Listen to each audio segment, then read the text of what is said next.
Pinag-shampoo ako, ganyan ang nalagas ng buhok ko. Alam nyo, takot na akong maligo tong buhok kasi napakaraming naglalagas sa buhok ko.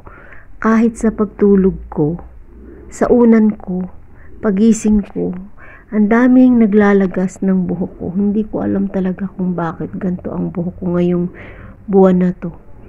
Natatakot tuloy ako, baka may sakit na ako. Baka pag uwi ko, kalbo na ako.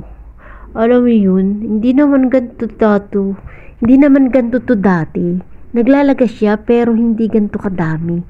As in ngayon, kahit hindi ko siya suklayin, kahit ano ko lang, sa himasing ko lang ng kamay ko, naglalagas talaga siya. Natatakot na ako. Naglagay pala ako dyan ng sunscreen. Kasi pagkatapos kong maligo, naglalagay talaga ako ng sunscreen. Sunscreen lang ang nilalagay ko sa face ko. Siyempre, yan lang ang kaya natin. Pero mahal kaya yan, kaya kunti-kunti lang nilalagay ko. Pero mabalik tayo sa buhok ko. Talagang natatakot ako sa buhok ko. Takot na akong maligo. Takot na akong nitong buwan lang naman na to. Ewan ko ba kung bakit. Stress ba ako o may sakit ako? Kayo ba, naranasan nyo bang ganyan kadami maglagas ng buhok?